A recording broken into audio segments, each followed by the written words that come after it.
Wednesday night, February 24th, 2021. Tonight is Ribbi David Esther. Tomorrow morning, the fast begins, and tomorrow night we have Megillah. As far as Megillah, here we are, a year later, and it's still Corona time. COVID-19 has not gone away. Life has not returned to normal.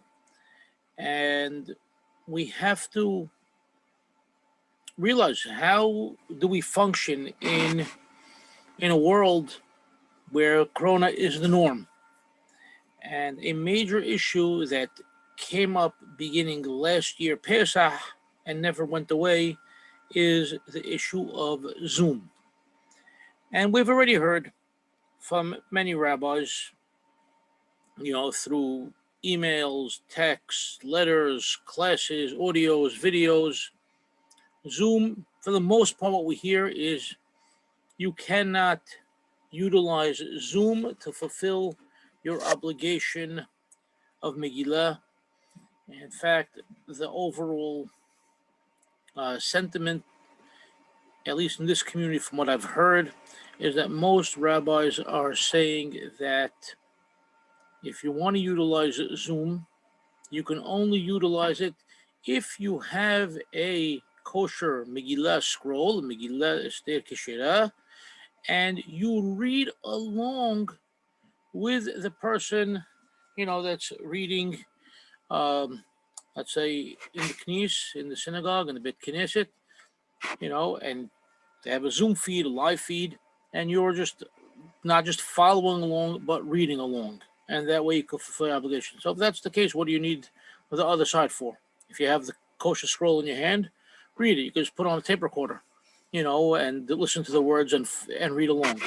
It's the same thing. There is no difference. So since we know what we hear from others, let's see about what we're not hearing about. If there is, in fact, a side to allow us to utilize Zoom or another type of live feed and rely upon it, especially people who need something to rely on. Either they can't get out, they're afraid to, or they don't have the people to bring them back and forth, or they don't have a Megillah, and even if they have a Megillah, they can't read it along at that pace, So what is such a person to do? So if you recall, not last week, but the class before that, we had a class reading from a new book that my friend and our friend Sam Cohen sent to me. He sent me a 2-volume book of She'elot Teshuvot, and we weren't exactly happy with the questions or the answers there. And it's a work in progress. And I said we have to keep studying the work and see what we come up with. Well, here is a new teshoubah from this same rabbi, the author of those books. His name is Rabbi Shaoul Azriel. And this is obviously not published in his book yet. And it's about listening to the Megillah through electronic means, mainly through Zoom and other live feeds. And I think it's an excellent teshoubah. So it more than makes amends for those few teshuot we studied last time. I think we're really going to enjoy it, and it's going to help open our eyes to understanding this concept a little bit better. So this is the teshuva. It was obviously written, as the date says in the corner over there, Yom Sheni Gimel Adar HaTashba. In other words, February 15th, 2021. So it's right a week ago. Okay? Today is February 24th. This was written February 15th. So 9 days ago, this teshuva was written. Rabbi Shaoul Azriel from Petah Tikva. Shimi'at Megillah derech machshirim elektroniyim. Listening to the Megillah through electronic means. Zakinu. ובדורנו נתחדשו מכשירים חשמליים רבים אשר יש בכוחם להעביר את כל האדם למרחק רב. Because we've merited, we're privileged In our generation, so many new types of instruments, electronic instruments, have been created and come to light that have the ability to transmit the sound of a human being great distances. בין אלו אמצעים ותיקים כגון מיקרופון, טלפון ורדיו, ובין אלו דברים שהתחדשו והשתכללו בשנים האחרונות. Whether we're talking about older instruments like microphones or telephones or radio, or new things that have only been recently created, כדוגמת שיחות וידאו למיניהם בתוכנת הזום הידועה. Whether we're talking about video conferencing or the Zoom app. אשר רבים נתוודעו לה בזמן האחרון. That many people have gotten to know these, services in recent times. וכבר בראשית הופעת מכשירים מסוג זה עלה הספק על מזבח הדיונים. And from the very get-go, when these type of instruments came out, we saw that the Hachamim in their days and times had to write about them and deal with the reality. ונדרשו הפוסקים להכרעה אם ניתן להשתמש במכשירים אלו גם לצורך דברי קדושה בהם יש חשיבות מכרעת לשמיעת קולו של המדבר. And obviously the poskim, the hachamim, they had to rule one way or another if a person is allowed to use these instruments for issues of religion, issues of holiness, that we have the importance of actually hearing the sound of the person speaking. Kegon, for example, Kriyat Megillah bePurim, the reading of the Megillah on Purim. Sheba yidu'ah halacha shahoubah l'sho'a kol milah mipiv shel koreh. As we know, there's a halacha, it's a well-known halacha, that you need to hear every word written by the reader. And if you miss one word, you lose out on the entire mitzvah. And we know there are those who took this side, those who took that side, and this is a mahloket that has spanned the length of time over the course, he's saying, of course, of decades, and obviously we're already at the point of close to a century. והנה, לא באתי לעורר את הנשכחות, אך רעה גדולה ראיתי לנגד עיניי בעניין זה. He goes, I don't want to stir the pot, but I've seen a lot of problems, a lot of evil, unfortunately, when it comes to this topic. שכן כהיום התקבשה ועלתה לה הסכמה די ברורה בין הפוסקים שלא ניתן לשאת ידי חובה בשמיעת ברכות ומזוות דרך מכשירים אלו ונזהרים מגעת בהם כאילו היו מאש ממש. Because not only the people tell you it's bad, and you can't use these instruments and these, if you want to call it, new, not just devices, but new features, because it's so bad they won't even touch it. They don't even want to mention it. They feel like touching it, you'll get burnt like you're touching fire. ולא עוד אלא שמלמדים זכות על המתירים שאמרו את דבריהם אך ורק מפני שלא ידעו והבינו בטיב המכשירים מסכימים לעיל. And they only try to play lip service and be nice to those hachamim in past generations who allowed it only because those rabbis didn't know any better. They didn't understand how things worked.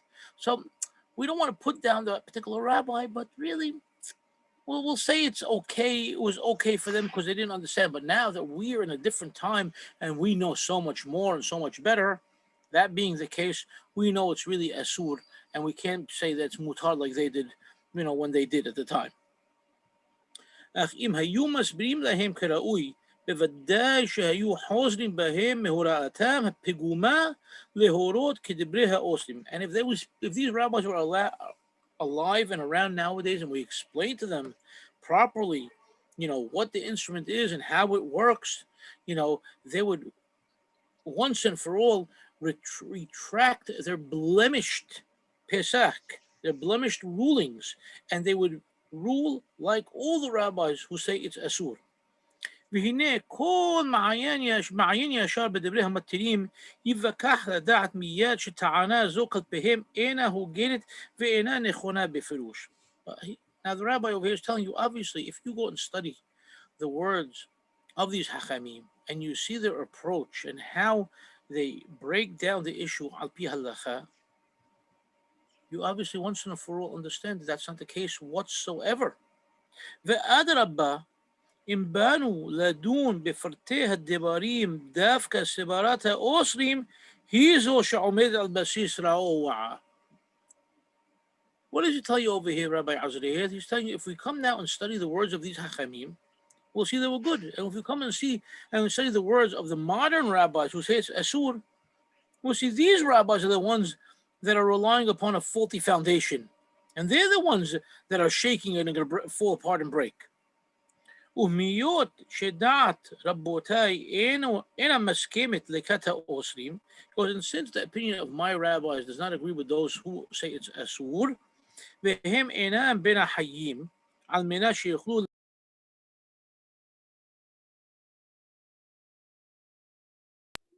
Chacham, you just got muted.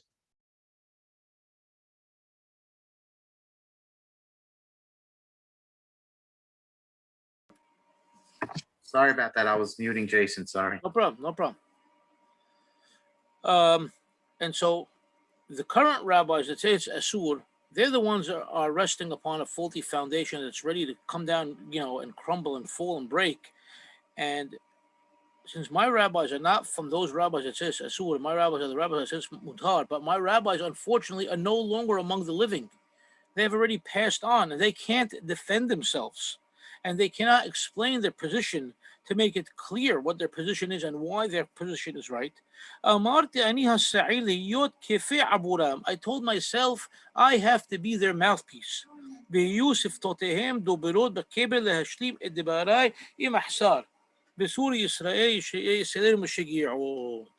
goes, so please let me be their mouthpiece. Let me speak on their behalf as if they are speaking to us from beyond, from the graves. Okay? And if I'm missing anything, since they know I'm speaking on their behalf, hopefully they'll give me that power of knowledge to speak on their behalf and say the right thing. So before we continue, this is obviously a topic that you could tell Rabbi Azriel is bothered by. And he's bothered by it because he opened up books and he saw that with issues like microphones and telephones and radios, there were chachamim who dealt with such issues. Some who passed away a while ago, some who passed away not so long ago. The earliest that I'm familiar off the top of my head, without looking anything up, that dealt with this issue is Yam HaGadol. And Yam HaGadol, we've studied teshoubah from him in the past, and we've mentioned his name in the past. This is Rabbi Yaakov Moshe Toledano. Rabbi Yaakov Moshe Toledano had a very, very interesting life with different positions in different lands. His final position was that of minister of religion for the state of Israel. And he was very, very well known, very well learned, knowledgeable in many, many areas of Torah and especially of Jewish history, something that was a new field for Hachamim to get into publicly. And he dealt with, the issues of using microphones and what have you. And he published his book, as we know, in 1931. So it's 90 years ago. And this is what I'm thinking off the top of my head. And we know he allows aspects of it. We know Rabbi Yosef Mesas allows things. We know Rabbi Moshe Malka allows things. We know Rabbi David Shilush allows things, And even with microphones, we know there are many rabbis who say, well, as long as you could hear the voice and the microphone is only amplifying, so that's also allowed. Okay, now obviously if we're dealing with a great distance, just amplifying the voice is not what the microphone is doing. It's actually carrying it completely to you because you wouldn't be able to hear that person without you being in close proximity to them. In any case, Let's go on. Let's see what Rabbi Azriel does for us over here. גדול האוסרים בסוגיה זו, היינו ללא ספק הרשע. Goes, the number one, or the greatest of those rabbis that said this issue is asur, is Rabbi Shlomo Zalman Auerbach, alav shalom. Now, Rabbi Auerbach, alav shalom, was a great rabbi. Okay, anybody who tells you otherwise is a fool. He was a tremendous Talmid Hacham, very, very well read in all areas of Torah, very well respected. And when it came to issues of electricity, he was also, for the most part, considered the expert in the field. He studied it at length, and he was the foremost authority when rabbis wanted to deal with electricity in halakha. And he wrote about this topic. And what does it say? אשר יעשה מוניטין שלו בכל הקשור לענייני החשמל במרחב ההלכתי. See, Rabbi Azriel is telling us, his word is known in any area that deals with halacha and electricity. ובייחוד בחיבורו ההלכתי המפואר מאורי אור. And he wrote a book on halacha called מאורי אור, okay, which is obviously the light of lights, okay, because he deals with lights. אשר ערך וסידר את כלל הדינים הקשורים לחשמל. And he dealt with all issues dealing with hashmal, with electricity at the time. החל מהמפרט הטכני ועד מסקנת הלכה. He dealt with the technical issues and all the way down to the minutia of halacha. וכך גם נקט בסידור תשובותיו בספרו מנחת שלמה. And also when he dealt with teshubot in his book מנחת שלמה, he dealt with the electricity halachot as well. ומנידון דידן העריך בספרו הנ"ל להוכיח שעל פי הסת המדעי אין הכל שמופק על ידי מכשירים אלו כל אנושי כלל. And listen, this is a very, very important point, and this is what everything rests upon among those who say it's asur, that the sound that emits from the electronic devices is not the human voice whatsoever. It's a machine-made sound. It is not the actual human voice.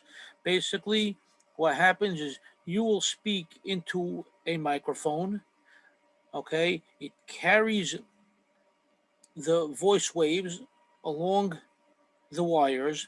It breaks it down, puts it through a transformer type of device, and then emits it, with different types of radio waves to bring out, a voice and a sound that almost sounds like you, okay? But it's not exactly you.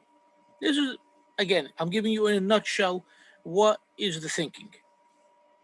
ואינו כל האדם המדבר. It is not the sound of the person speaking. ורבים הם שטועים לחשוב שהמכשיר מגביר או מעביר את קולו של המדבר.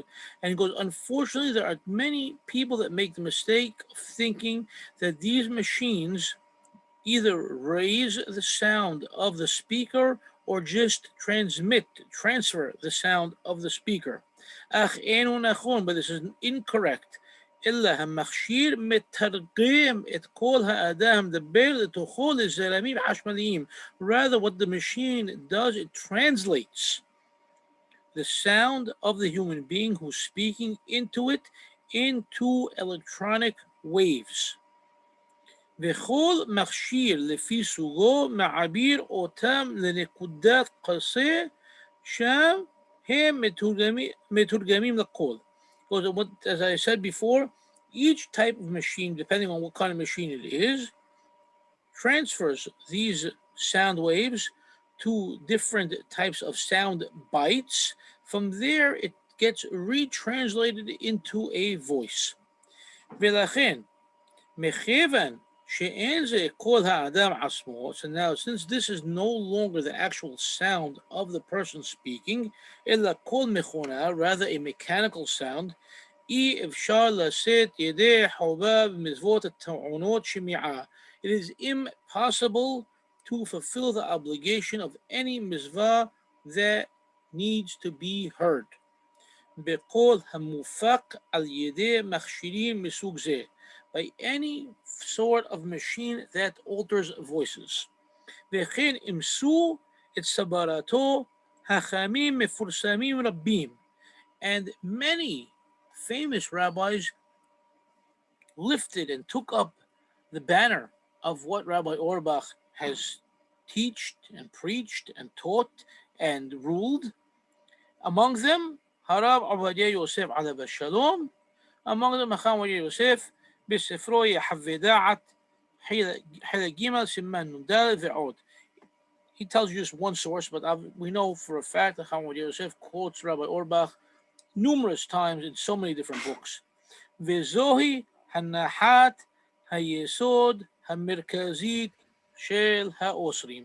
So this paragraph we just read is the most important thing. Without it, we cannot deal with the topic of electronic devices and sound, whether they be, like we said before, microphones, telephones, radios, or newer things like video conferencing and Zoom and what have you. So, bottom line is, this is the fundamental point for all the rabbis who forbid use of these machines and their applications for the transmission of any sort of sound of mitzvah. Okay, now this is very, very important. So let's just look quickly. Chacham Ovadia Yosef, he mentioned Yahweh Da'at Helek Gimel, told you Siman Nun Dalet. Siman Nun Dalet. Okay, what's the question? It's our question. Hashomeya Mikra Megillah bebet hakeneset mepi shaliach sibur hakoret Megillah beram kol. Person who hears the reading of the Megillah in the Bet Knesset from a Hazan who is reading the Megillah and his voice is going into the microphone, does the person listening fulfill his obligation? And we know Chacham Ovadia Yosef's answer is, if you were able to hear the Hazan reading it without the microphone, then with the microphone is fine as well. Okay, and he goes through the 4 pages that he goes through to come to that conclusion. I just wanted to show you that it's actually there, and it's a question that we've looked at many years back, okay? I think the first year we actually touched on the microphone issue for Megillah in our classes were back in 2008, okay? Same year that we dealt with... Recording. I'm sorry? You're all recorded, probably on YouTube. Yeah, it's probably on YouTube, but we definitely dealt with... Rabbi Shalush on that topic, and that's definitely on YouTube. Correct. First, we had it on teshoubah.com, but it's out there. Okay. Second page of Rabbi Azriel's teshoubah now. הפירוט המדעי המפורט בתשובותיו של הרב שלמה זלמן אורבך, עליו השלום, משכנע בלא ספק. Beautiful line. Because this detailed scientific explanation in the response of Rabbi Auerbach is what? Very convincing, he tells you. Without a doubt, very convincing. ואיני מתכוון להיכנס לדיון מדעי עם דבריו מדויקים או לא. Because and I don't even want to get into a discussion or a debate whether his words are scientifically correct or incorrect. שכן ניכר באמת שדבריו דברי אמת. Because it would seem that what he's saying is true. וכפי שאמרתי, דבר ידוע הוא שכל ענייני החשמל שעברו תחת ידו התבררו בצורה מקצועית. Because it's known that anything having to do with electricity that passed through his hands, he had it checked out with electronic engineers. He did due diligence to find out what exactly is going on. אך הפירוט הרב מסתיר את היסוד עליו נשענת כל סברת האוסרים. But this detailed explanation, what does it do? it hides. What does it hide? It hides the foundation upon which the sebara, the reasoning of the Osrim, those who forbid it, relies upon. Now understand this. We're only hearing about what the science is in the electronic sound. But obviously, we don't have the Gemara talking about electronic sound, okay? And we don't see the Rishonim talking about electronic sound. And obviously, the early Aharonim are not. So what is the foundation in Halakha for saying such a thing is Asur or not Asur? And this is what Rabbi Azriel basically gives us a little jolt and reminds us what is the source in Halakha. That's why I like this very, very, very much over here. שהרי עיקר טענתם של האוסרים אינה מיסת העובדה המדעית שאין זה קולו של האדם. Because the main gist of those people who say it's asur has nothing to do whether if this is the sound of the Adam or not. אלא מיסת הסברה ההלכתית שבמקום שאין זה קולו של האדם לא יוצאים בזה ידי חובה. Rather, it's that if we're not 100% sure that we're hearing the voice of the human being, then we do not fulfill our obligation. Now, to most of us here, probably all of us, myself included, we would say, yeah, that makes sense. I have no argument against it. But then all of a sudden, Rabbi Azriel reminds us of the Mishnah. And what is the Mishnah? וסברה זו לקוחה היא בידה מדין שופר. שם אמירה המשנה. בפירוש שחובה לשמוע את הקול המקורי. So the Mishnah in Rosh Hashanah, Perek Gimel, Mishnah Zayin, tells us that it is an obligation on a person when he's hearing the sound of the shofar, he must hear the actual sound of the shofar. Correct? We're all in agreement in that. Nobody could argue with the Mishnah. But what happens now? But a sound that is coming because of the original sound, kedugmat, head, like an echo, and even though an echo sounds identical to the actual sound, you do not fulfill your obligation. And the wording of the Mishnah is very, very well known. Even children, have studied this Mishnah by heart.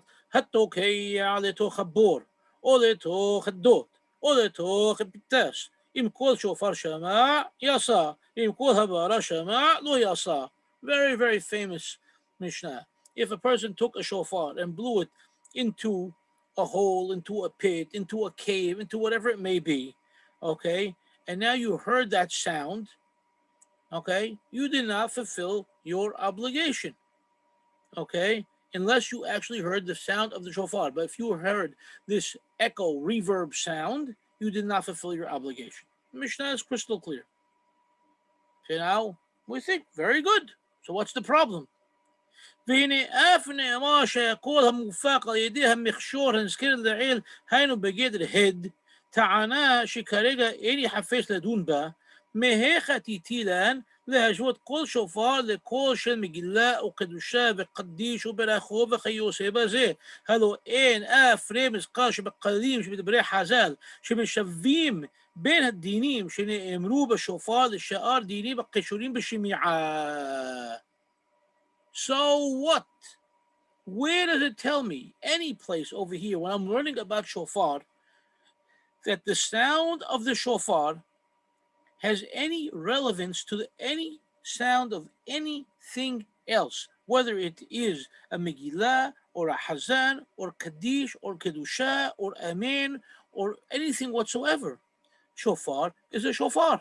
It doesn't tell you, השומע את חזן הקורא לתוך הבור, השומע את קורא בתורה שבתוך It doesn't tell you that. It tells you shofar. The deen is for shofar. And the problem is, he's telling you over here, is that everybody has confused the sound of the shofar with any other sound. And the Mishnah does not tell us such a thing whatsoever. Okay? It tells you, in af remiz kal shebekalim. There's not even the slightest hint b'divrei Hazal, in the words of the Hachamim, that compare the laws of something having to do with shofar to any other deen that is connected to shemi'ah, to listening. וגם בתשובתם לא הביעו האוסרים שום ראיה מכרעת בעניין זה. And all those people who said it's asur have not brought even one indication of anything connecting it whatsoever. إلا اتصباراتهم هايشيت بالباد. All they have brought is their own personal feeling that it's connected. והנה, אם בהלכות סברות עסקינן, now if we're doing teaching halachot based upon each person and their own feelings and their own, ideological thinking and their own reasoning, that's one thing. הרי שגם באמתחת המתירים ישנה סברה עמוקה לא פחות. Goes, so therefore, if that's good enough for those people who want to say it's asur, now let's see what's on the side of the guy who wants to say it is mutar. Because obviously they have their mindset and their, line of thinking. Let's look now at the other line of thinking. לא לחינם אם בנמצא השוואה בחז"ל בין דיני שופר לשאר דינים בהם יש חשיבות מסוימת לשמיעה. He goes, it's not by accident that we cannot find any sort of comparison in the words of Hazal relating the laws of shofar to any other laws whatsoever, specifically laws of shemi'ah, of listening. שכן רק בשופר עיקר המצווה היא השמיעה. Because only with the shofar is the עיקר המצווה, the main gist, the main point of the mitzvah is the shemi'ah, the listening. ולכן מברכים לשמוע כל שופר. And therefore this ברכה specifically לשמוע כל שופר, to listen to the sound of the shofar.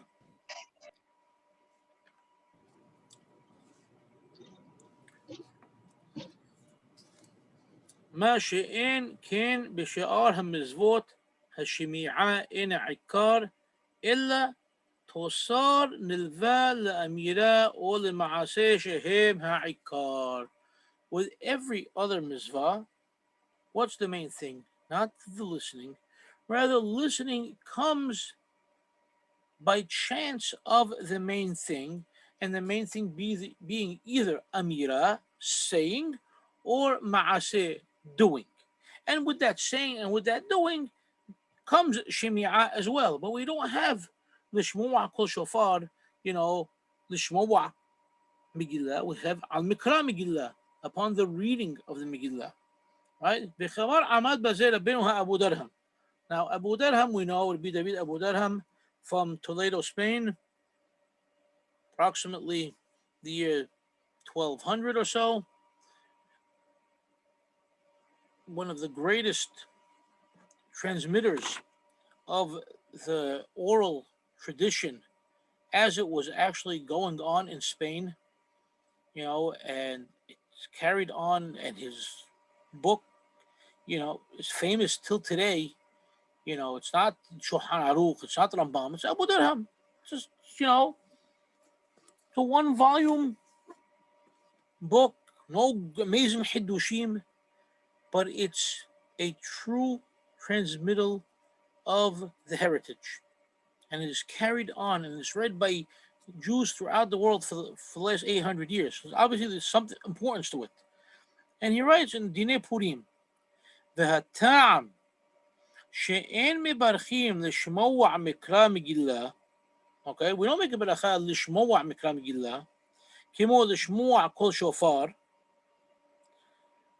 okay, ומברכים על תקיעת שופר, we don't make ברכה על תקיעת שופר, כמו על מקרא מגילה, מפני שבשופר צריך לברך לשמוע, ואין לברך לתקוע, לפי שצריך שישמע התוקע קול, ואם לא שמע, לא יעשה. Because with the shofar, even the person doing the action of the blowing, he still has to hear. In other words, a person who's deaf cannot make the beracha and blow the shofar, even if he's an expert blower. because he has to hear it. كده أمينها تام ومنين دم فكر شيء بأكتر شوفار ببور بهيا آدم توقيع ببور وآدم شحوس تبور إم كل شوفار شمع يسا وإم كل هبارا شمع لو يسا نمسا شميعا إكار ولو هتكيعا شئين هبانات هلب تلوي با.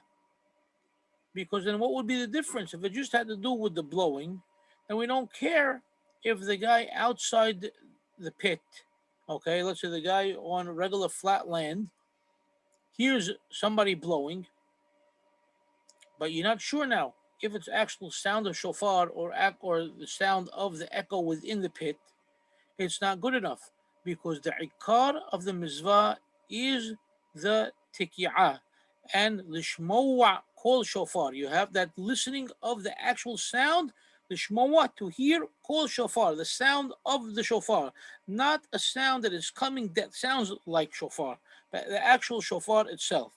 Abba Megillah, you'll say but with Megillah you fulfill your obligation just with reading. Afal pi shelo ishmi'a le'ozno, even if you did not hear it. So even let's say the reader, okay, had a hearing problem, okay, and he couldn't hear, but he read it.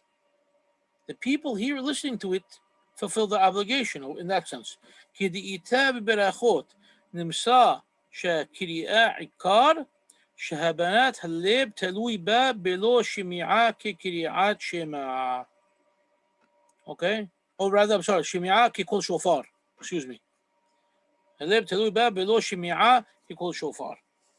So again, Aboudirham comes and reiterates what is very clear from the Mishnah, but he lays it out so there should be no question whatsoever. Shofar, you must have shimi'ah because that is the ikar of the mizvah. And Megillah, it's not the shimi'ah, it's the kiri'ah. ואחרי דבריו מי יוכל עוד לעמוד ולטעון אחרת? So after Abu Darham comes and says this, how can anybody claim otherwise? וכן בארזות הראיה קוק. And Rabbi Abraham Yitzhak Kohen Cook says similar things in his book Orach Mishpat. And what does he say? ואם נבוא להסתפק שמי זה נקרא כל הברה ולא עצם הקול, אין לנו חלוק זה כי אם דווקא בשופר. If we come to try and determine whether this is the sound itself or not the sound itself, that only applies to what? To one mizvah and one mizvah only, and that's the mizvah of shofar. ששם הקפידה התורה על הכל שיהיה כל שופר. Because only there the Torah insists that it must be the actual sound of the shofar. ועוד כמה דרכי קפידה שלא יהיה שינוי בקול. And also in many ways it tells you can't be any differences within the sound. כמו שלא יהיה מסופר בדבר אחר. In other words, if you have a shofar and you want to beautify your shofar, so now you want to encase it in gold, that changes the sound of the shofar, so that becomes haram. You can't do it because now you are no longer listening to the call of the shofar. تكبو وتكباز. Shulchan Aruch tells you can't do that. ما شئين كان بعينياني تفيلا, that is not applicable to tefillah. دخول شهو شومية عينيان. As long as you're listening to the inyan, to the issue, okay? In other words, you're hearing the tefillah. Could be through a microphone, could be through a radio, could be through Zoom, through live feed, through a teleconference, but you're hearing it. Okay, and you know the inyan, you know the subject matter, you know what's going on. And kipida, okay, there's nothing over here that we have to be scrutinizing about and say, no, we're missing that factor over here. No, as long as you're hearing it and you know what it is that you're hearing, then you can answer. ודבריו הם ביאור חד וקולע לדברי אבו דרהם.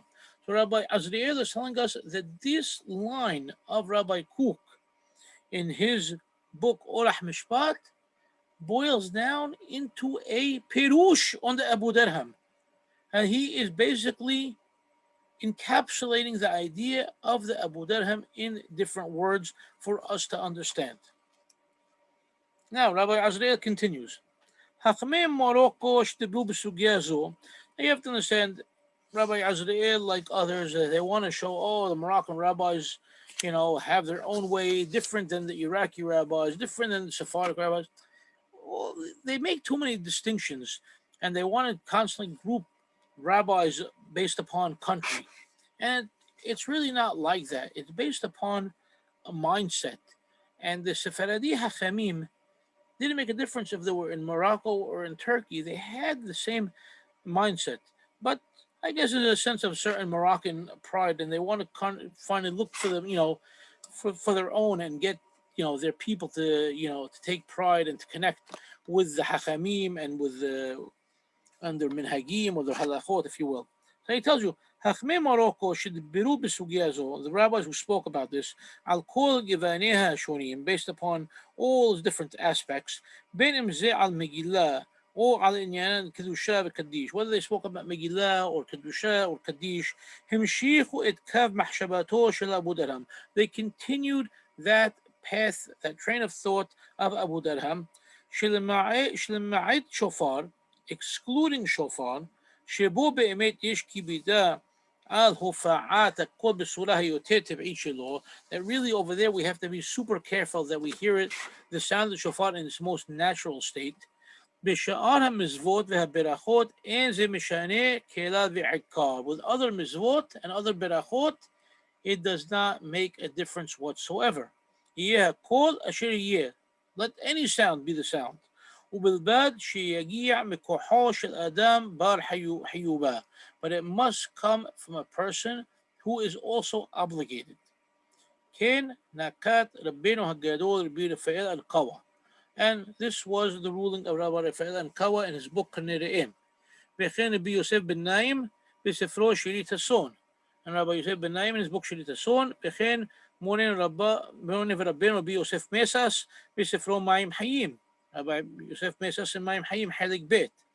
Ve'aharon Aharon Habib, and finally, Erhad Megidolei Rabbotenu Bedor Aharon, one of our rabbis in the last generation, Rabbi Moshe Malka, שהרבה לכתוב על כך תשובות רבות בספריו בקווי המים.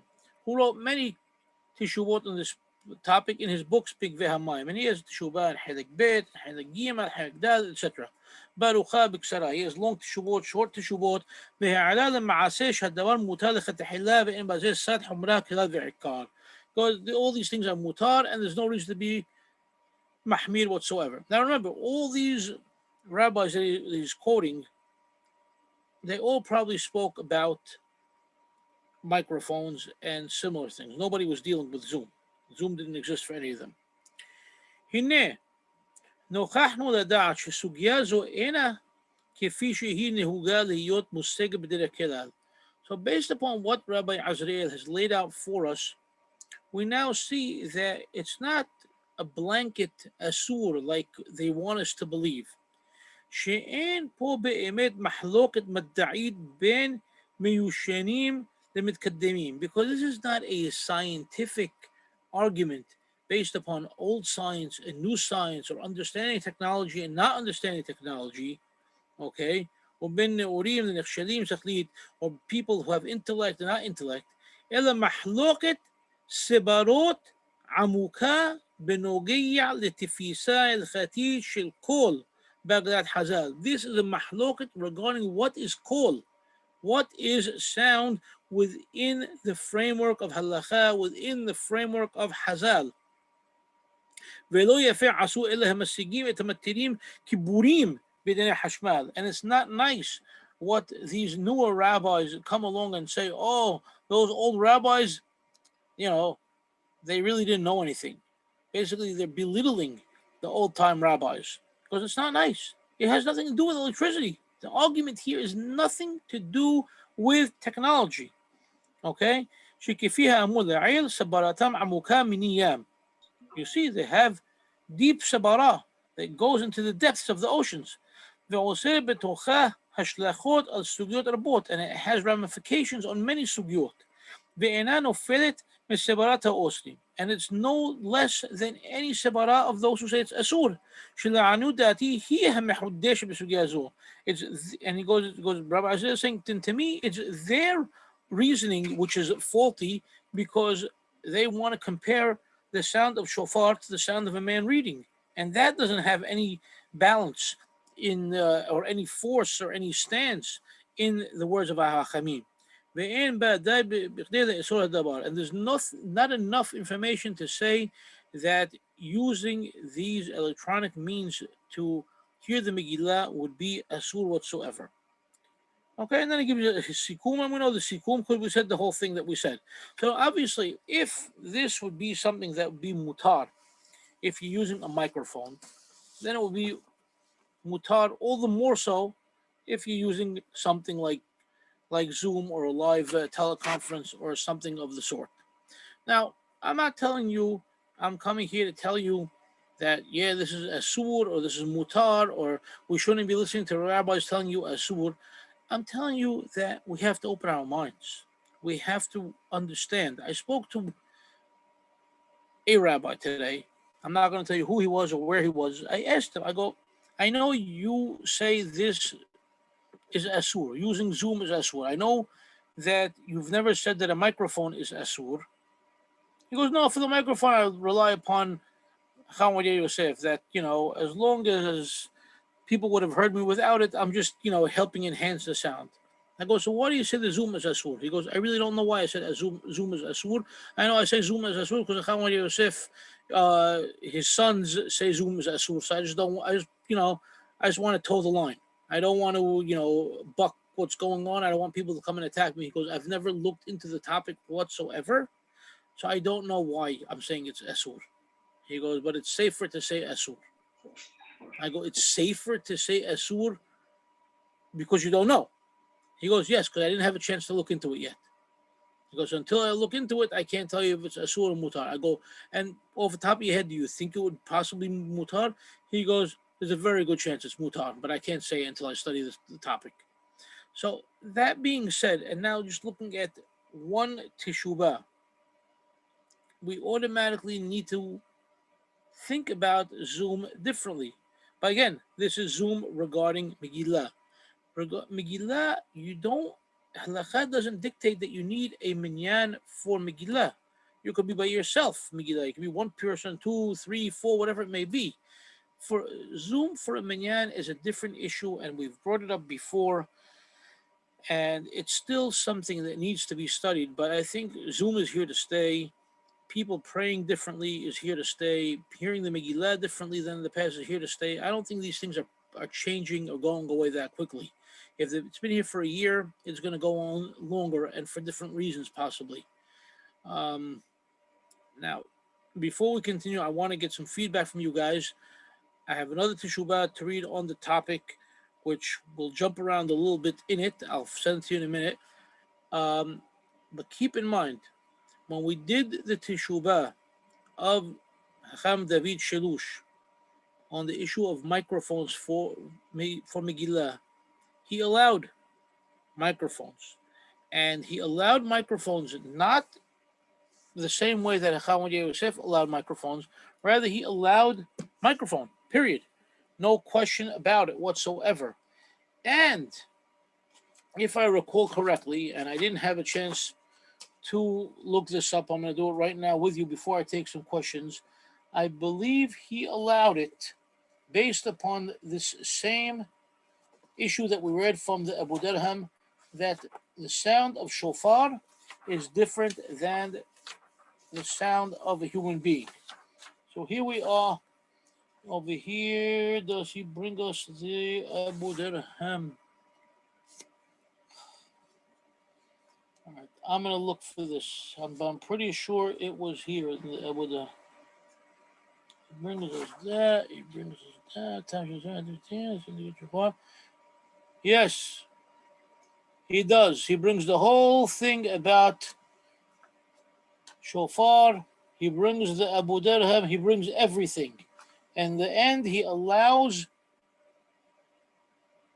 the microphone for shofar, and especially because it enhances the people coming to Beit Knesset. It enhances the Pirsum Nes, and he makes it much more. He says it's much more pleasurable for people to listen to instead of straining, even if they wouldn't be able to hear. He he doesn't take that same view of Chama Yosef. That goes doesn't make a difference if they be able to hear with or without it. Bottom line is they're there to hear Megillah. They can hear it through any means whatsoever. Remember, when he wrote Teshoubah, Zoom and the such didn't exist. Most probably he would have allowed it, especially with the current pandemic situation. All right, let's get some questions first. Go ahead.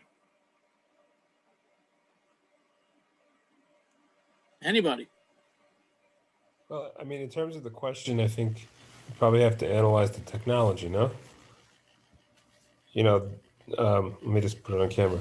Technology of, like, let's say a microphone, which is electronic pulses, versus the Zoom would be more, the digital technology works differently. A cell phone Yes, works it does. differently.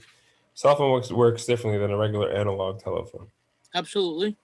So I think a lot of it has to do with that, because from my limited understanding is that a digital telephone, like a cell phone or even Zoom, I think what's going on is that the sound that is being taken in is broken up into code and then being reassembled on the other end, as opposed to the telephone, which is similar, but it's the sound is being made into electronic pulses, and then it's being retranslated the other end. Because Right, we already know electronic pulses are fine. We don't know anything about binary code. No, but either way, those who are saying it's asur, okay, based upon Rabbi Shlomo Zalman Auerbach, based upon that, it's no longer the actual sound of the person because it's being broken down. I don't think they want to distinguish between pulses or binary code. Rather than, it's being changed. It's being translated from the actual sound to something else, back to actual sound. No, I was talking about the question of Zoom for Megillah. So then I didn't understand. No, I just wanted the question is, if we're going to analyze the idea of whether we could read the Megillah via Zoom, we have to really understand the technology. Because we only know based on the heter from Chavadia and other poskim about electronic microphone. But there's a new technology out there which didn't really exist at the time when they wrote these teshuvot. But based upon what we read, why would it make a difference? I'm not understanding, Mark. Because electronic pulses are different than breaking down the sound into code. I can imagine. I mean, I'm just making an assumption that it's different. It's a different technology, so you can't just say that it's mutar. It's a different technology, but in the end, you're still hearing the Megillah, are you not? You are hearing the Megillah. So I'm not getting what the question is. So why can't you hear the Megillah? Let's say there's a delay. Let's just say there's a 5-minute delay on the Megillah on the Zoom. You're hearing it, but you're not hitting it real time. Are you really hearing the Megillah, the actual Megillah? It's definitely you're not really hearing it from a reader at the time, because what's the difference between the delay and a guy who's hearing a recording?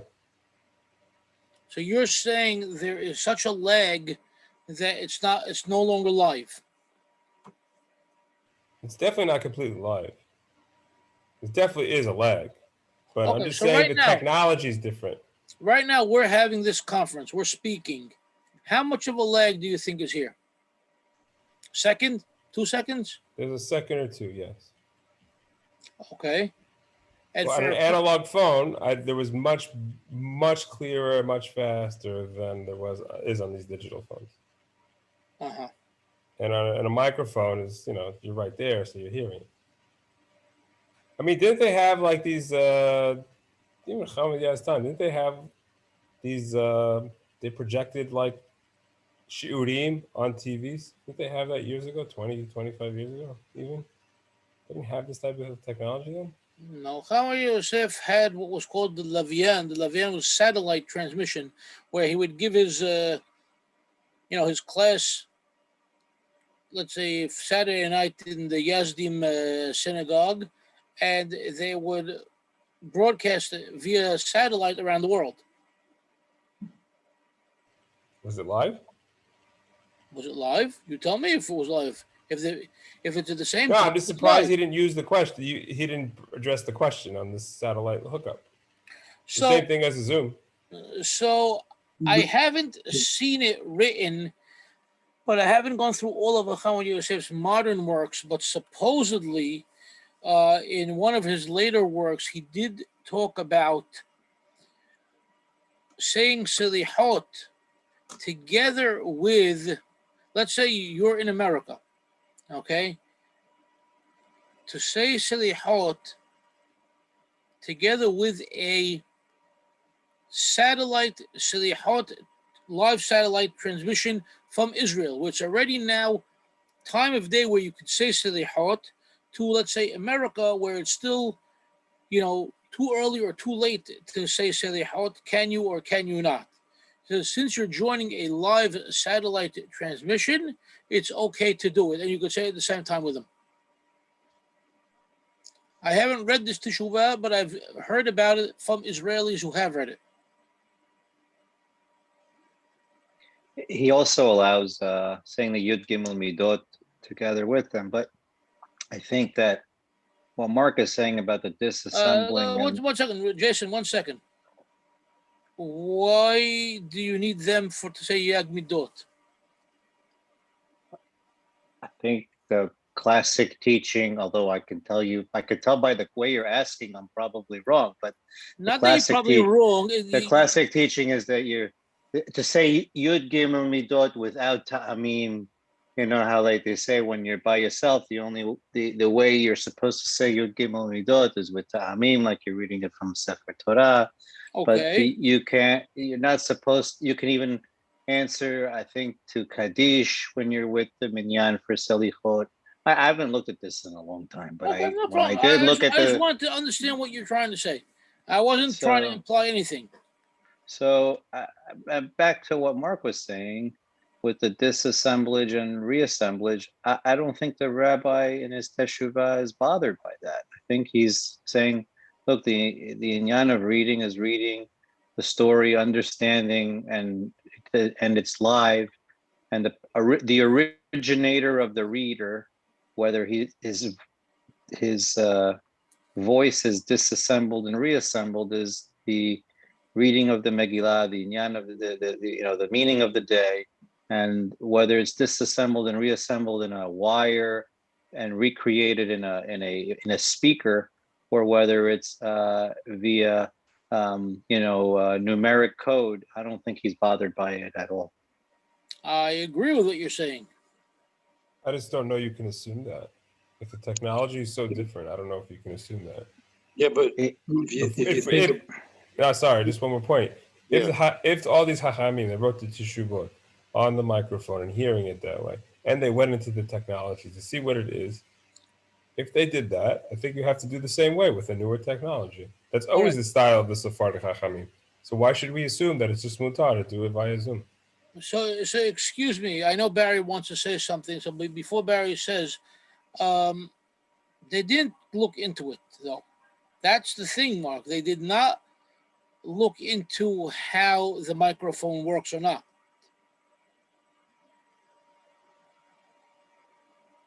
I'm not saying that it's right or wrong. I'm just stating a fact. I don't know that I go that far. I think they looked at how it functioned. Rabbi Auerbach did to the best of his ability on the functionality. Right, but what this rabbi is saying is not it's not a matter of the functionality of it.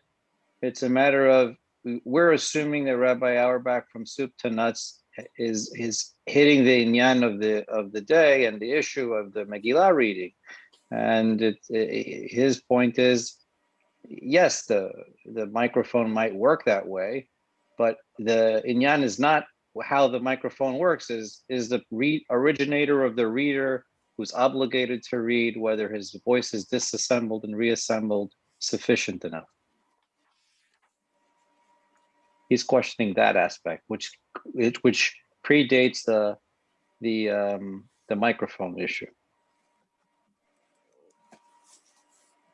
I'll get back to both of you in a minute. Let Barry want to say something first.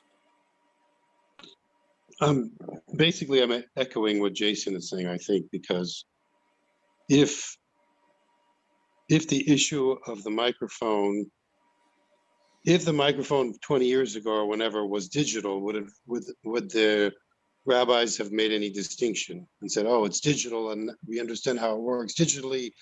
It's it's zeros and ones or whatever. Does it really make a difference between that and analog? The thing is, you've got some sort of intermediary device that's transmitting a sound from one place to another. If it's analog or digital, would they have made a distinction? I'm not sure. And so, but if you want to say now, is there a difference between that and something Zoom where a person is in a different location?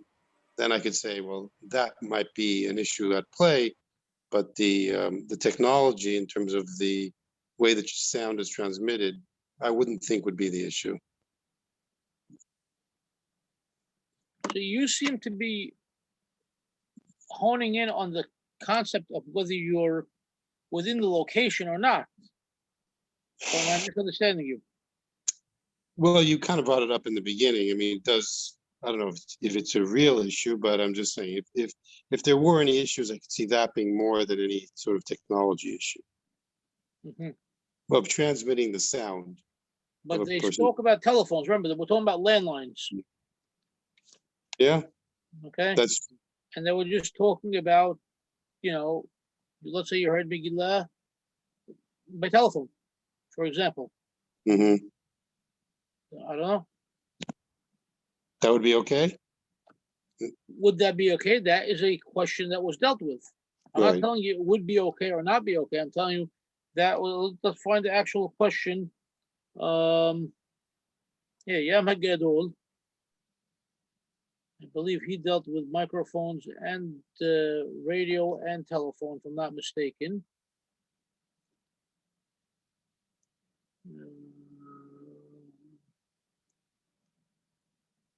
This particular question deals with a phonograph. And then I think then from there he delves into then he goes into radios and telephones later on in the teshoubah. Okay. So he's definitely dealing with radios and telephones, so you're talking about a distance. Okay. And he tells you over here, when you're dealing with radio and telephone,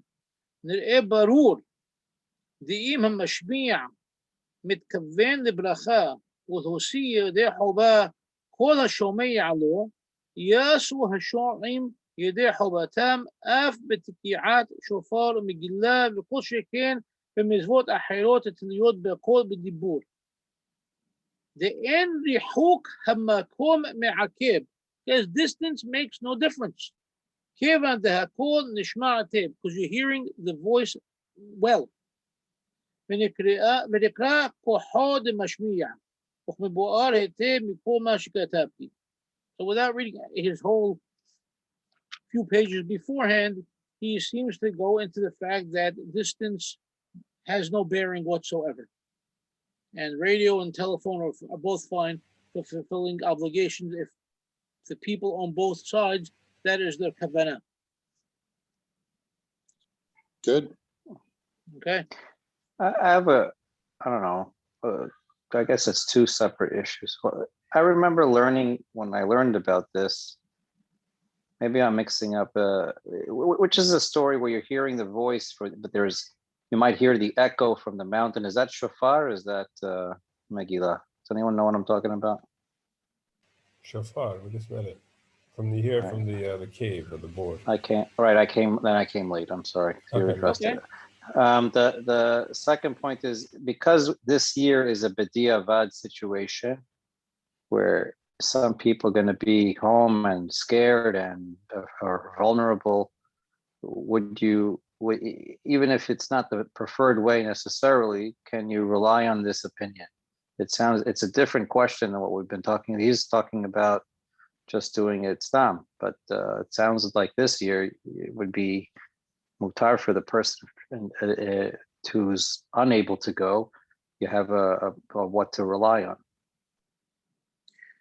So, first of all, I wouldn't call the situation b'di'abad. Okay, the question is, would the ruling, or rather the action, would that be b'di'abad? Based upon what we read so far, at least in the most simplest ways of understanding it, it would not be b'di'abad the way I'm reading it. Okay, assuming that the electronic impulses are up to par, as Mark said, assuming that the distance is okay, as Barry wants, in those type, if that's the case, then we have no problem. Question is, we do have some rabbis saying that somebody who's home, they're afraid to get out, they don't want to get out, but they don't want to miss out on anything either. Would it be okay in this type of extenuating circumstance? Would it be okay for them to do such a thing and rely upon Zoom? So if that's the case, yes, I've seen some rabbis come and say that, but I've seen some rabbis on the other side say, absolutely not. Don't even bother whatsoever. Forget about it. You can't make it. Don't even listen to Megillah. Don't even fake yourself.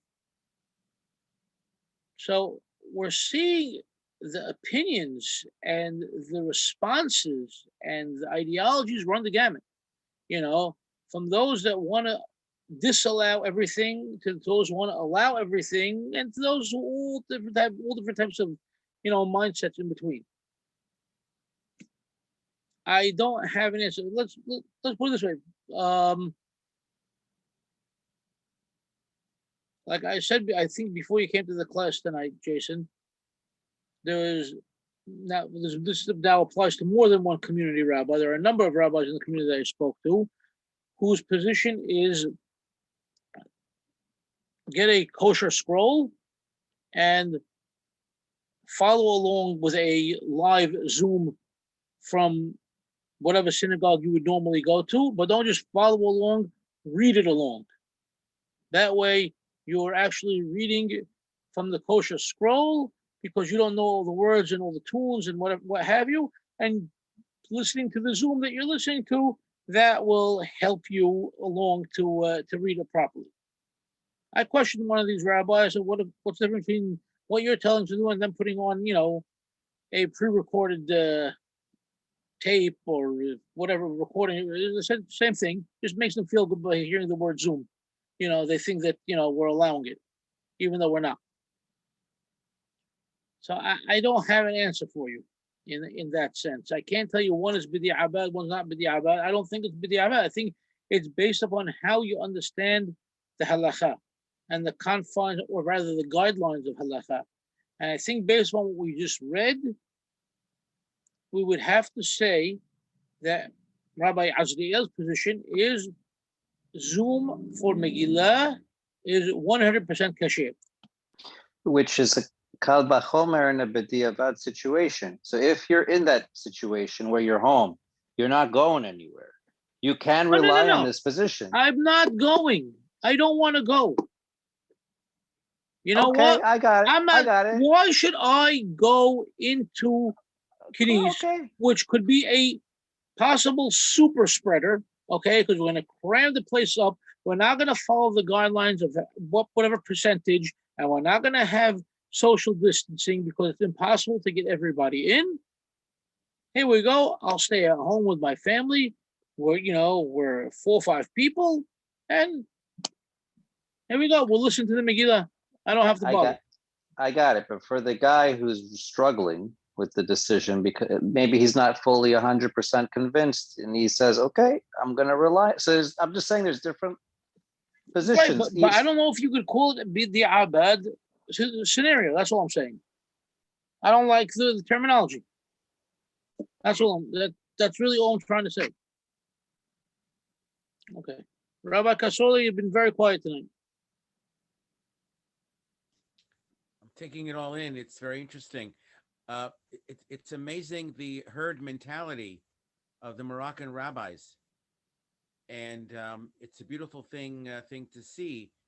But I'm sure you've read of this Zoom is putting synagogues in great danger, because if it's good this year, and you just said now it's not b'diavad, if it's good this year, why can't it be good next year, when please God we'll all be together?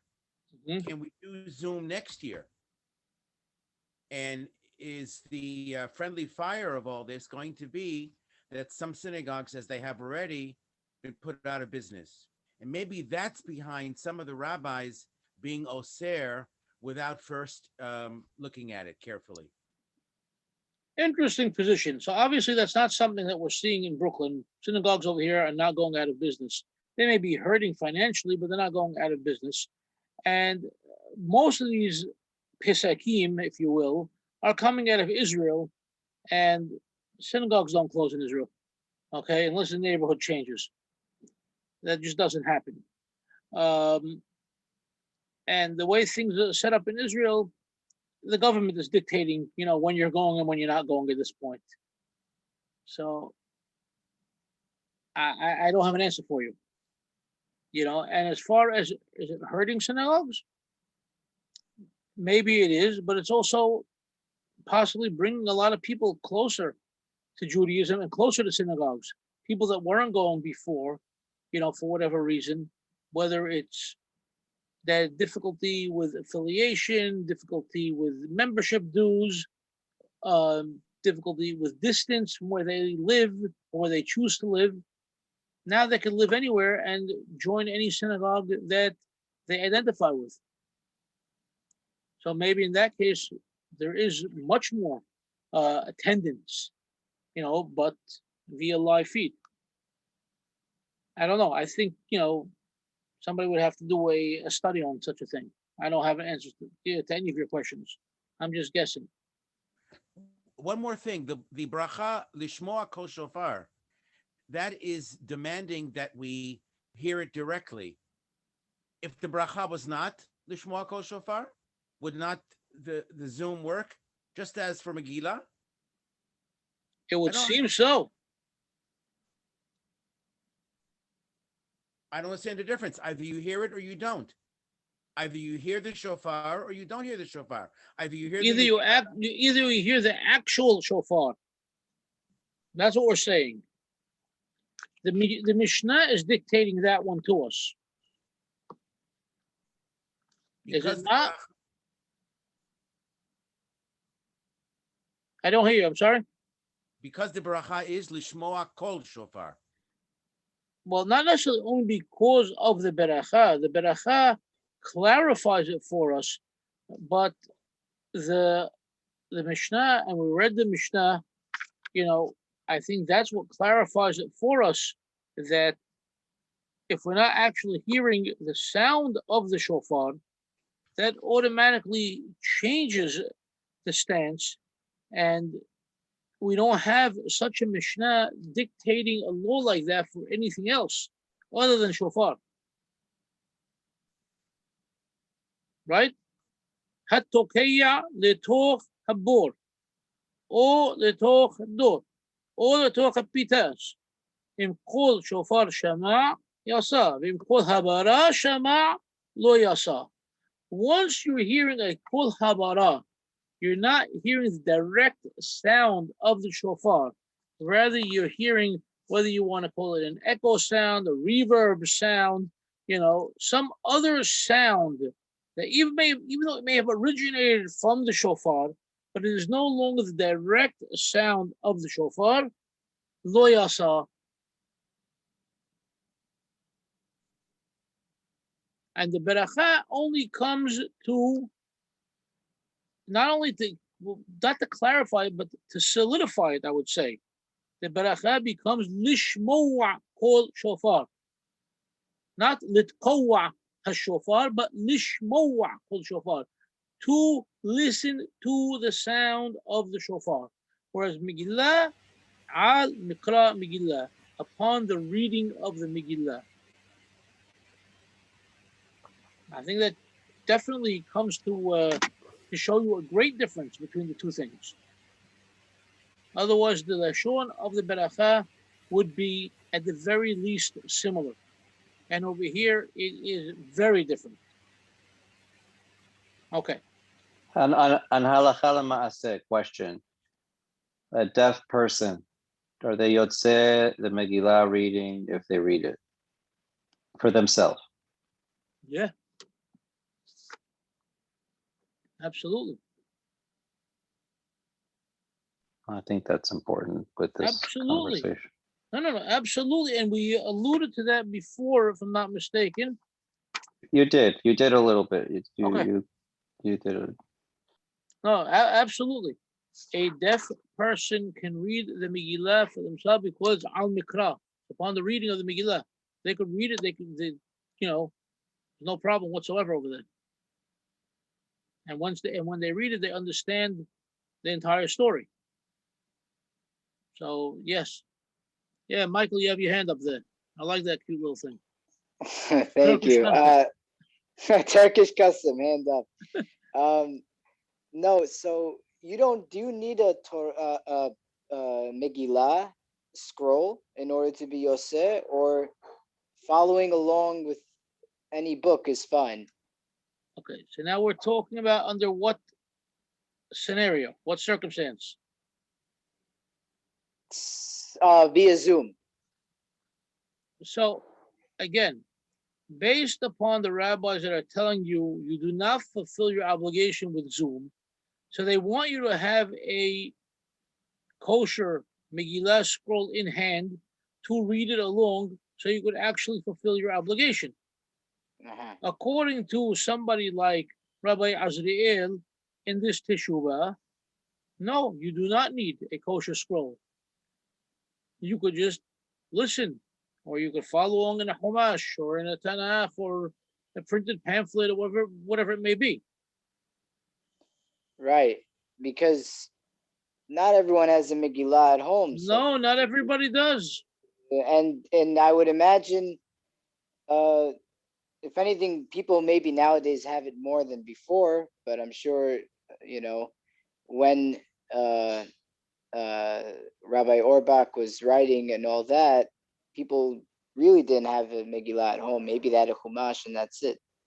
So, listen, growing up, you went to Knis, everybody scrambled to get a Chumash or a Megillah, or a pamphlet of some sort. But how many people had actual Megillah scrolls? 10%. Right. Nowadays, though, it's closer to 85% that have them. Yeah, absolutely. Nowadays, but growing up, it was not like that at all. Right. Yeah. Okay. Thanks for clarifying. Not a problem. Okay. So like I said, we have another teshoubah. The question is now, after this discussion, I don't know if we still need to look at another teshoubah on the same subject. I just want to see if I want to jump to the end of it. One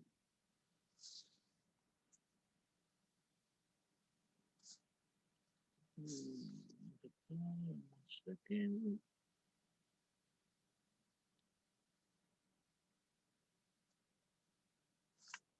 Give me 1 second here.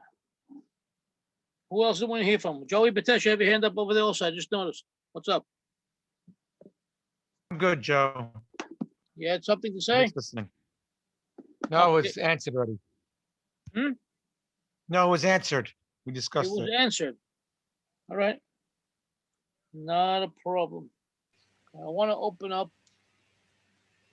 just the end of Rabbi Shalush's teshoubah and just go back to it. But I like his style in general. I'm not going to look at the second teshoubah that I have on this. We have a teshoubah from another modern rabbi, also allowing Zoom, but we're going to ignore that for now. So Rabbi Shalush, and you don't have this in front of you, in Hamdah Ginuzah, Volume 2, Siman Ayin Aleph, okay, which is on page 233. His question is, in Yosim Yedeh Hawbat בשמיעה מקרא מגילה על ידי רמקול בבית כנסת. You fulfill your obligation listening to the Megillah with a microphone in the Beit Knesset. Now, keep in mind, at the time, you only had the option of a microphone in the Beit Knesset. There was no Zoom like we said before.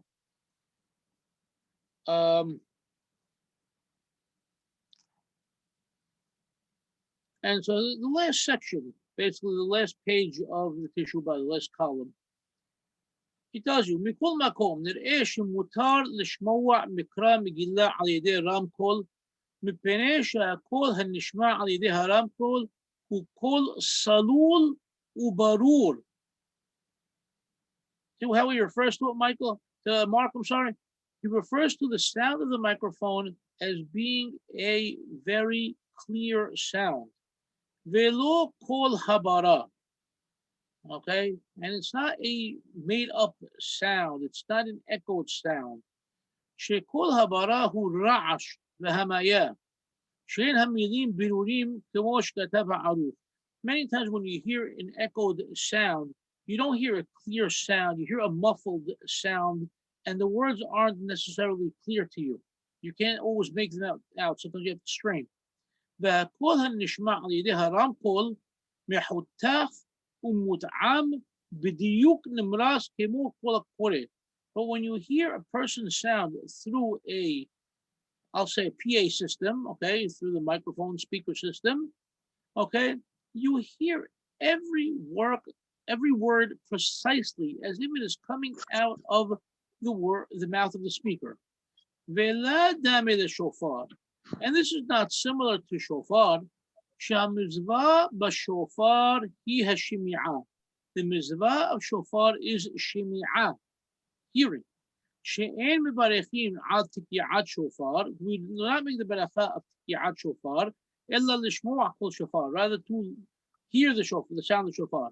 Lachin, im lo shama'at kol shofar asmo, ella kol habara lo yasa. And if you did not hear the exact sound of the shofar itself, but you heard any sort of reverberized sound, you do not fulfill your obligation.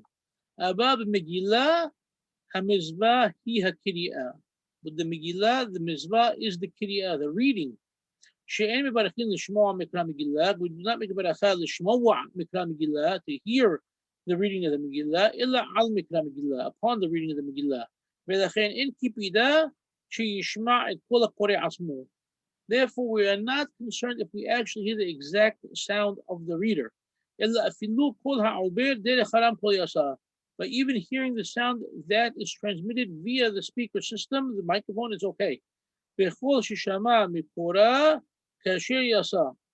Okay? And anybody who heard it through a kosher reader fulfills the obligation. The shomeya kekore. Hearing it is like reading it. Ve'afilu isha, and even a woman, shemizvata b'shimi'ah velo b'kiri'ah, that the mizvah is by listening and not by reading. You'll say it b'shimi'at beramkol. She fulfills her obligation through hearing it through a speaker system. Because no difference between a man and woman when it comes to this mizvah. Because after I finished saying all this, I saw the Aboudirham. And he quotes exactly what we read before.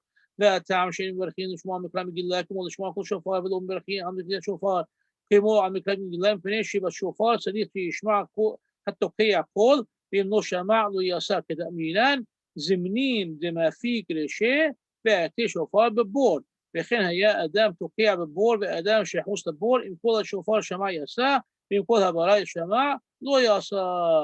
נמסר שהשמיעה עיקר ולא התקיעה, שאין הבנת הלב תלוי בה.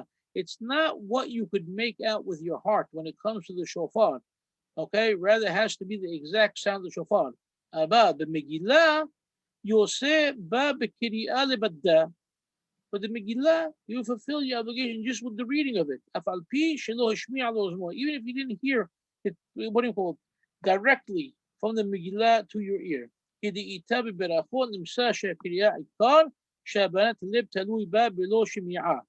Okay, and this would answer Jason's question once again about a deaf person. Okay, as long as he is reading it, his heart can then discern what he has read, and that is okay. It doesn't have to be actual direct hearing. מדבריו נלמד שאין דומה שמיעת שופר לשמיעת מגילה. From the words of the Aboudirham, we learn that we cannot compare the listening of the shofar to listening to the Megillah. ובשופר השמיעה היא עיקר, בכל שמע כל הברה ולא שמע כל השופר לא יעשה, אבל במגילה הקריאה עיקר שהבנת הלב תלויה בה, גם כשומע דרך בן פה בדין שומע כקורא. He repeated himself based upon Rambam. Now, he concludes, לפיכך, מותר לשמוע מקרא מגילה ברמקול, ועדיפה מינה אמינה, שבליל פורים שמביאים ילדים קטנים לבית הכנסת ויש שם רעש גדול ורוב הקהל אינו יכול לשמוע מקרא מגילה שהיא דברי קבלה מפי הקורא, מצווה להוסיף רמקול בית כנסת גדול. He goes, not only are you allowed to listen to the Megillah with a microphone, he tells you it's a mitzvah to set up a microphone and a speaker system in the Beit Knesset. Okay? In order to allow everybody to be able to hear. And on top of that, there's also Pesumei Nisa. וחז"ל התירו לברך בבית הכנסת על חנוכה, אף על גב דברכה שאינו סליחה. Okay? The same way we light Hanukkah in the Beit Knesset, even though there is absolutely no purpose for it, and we do it because of Pesumei Nisa. Okay, yes, so we show there are people that say it's haram to make such a beracha and make beracha, what do you call the haligna and Hanukkah in the Beit Knesset, because obviously there's no real mitzvah over there for anybody. It's rather it's only for Pesumei Nisa. Okay, so that's fine.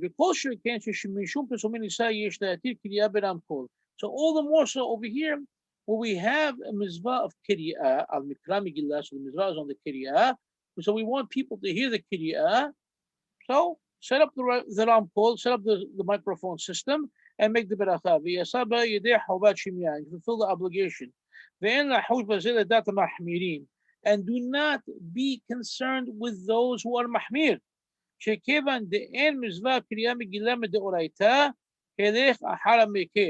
And since the reading of the Megillah is not the Oraita, therefore take the lenient opinion. Specifically, rather, on the night of Purim. About the Yom Purim, but in Yom Purim, the day of Purim, where there is no major ruckus in the Beit Knesset because you don't have tons of children and people making noise. And therefore it's usually a smaller crowd and you could hear the Megillah easily. And since the ikar of the mizvah is the reading of the day, in that case, you don't use the microphone because it serves no purpose. In that case, it's better to hear it directly from the Hazan. So basically, because it's not the Oraita, you turn away from any mahmir attitude, you go with the mekel, with the lenient attitude. But in the daytime, where you don't have to pick sides, then don't use the microphone system whatsoever. Typical for Rabbi Shalush, let's be as practical as possible with the scenario at hand. What he would do with today's scenario at hand, I can't guess for him, but it's very possible that he would go with, allowing Zoom based upon his, once again, definition and comparison between Megillah and Shofar and his reading of the Aboudirham. I would assume that he would go that way, but obviously I don't know for sure. But I think at least we're seeing tonight, based upon the teshoubah that we read from Rabbi Azriel, plus upon the discussions that we had, and rereading that small section from the Hamdah Genuzah, and glancing at the Yom HaGadol of Rabbi Yaakov Moshe Toledano, that the Sephardic Hafamim, for the most part, distinguished between shofar and Megillah, they saw the Megillah as being a very different type of mitzvah, and therefore we can rely upon various electronic means. Obviously they still need to be clarified by Hachamim to understand, all the laws involved. But from what we were able to, read and discern, I think we definitely can see that there is more than enough room for those who want to rely upon such means to rely upon them and not to be overly concerned and think that they're doing something wrong, and not to be scared by those who tell them, it's absolutely haram. It's better off not listening to Megillah whatsoever. That's my opinion. Any further questions, or I think we're done? We're good, I guess. All right, everybody. Have a great Purim. Take care. Thank you.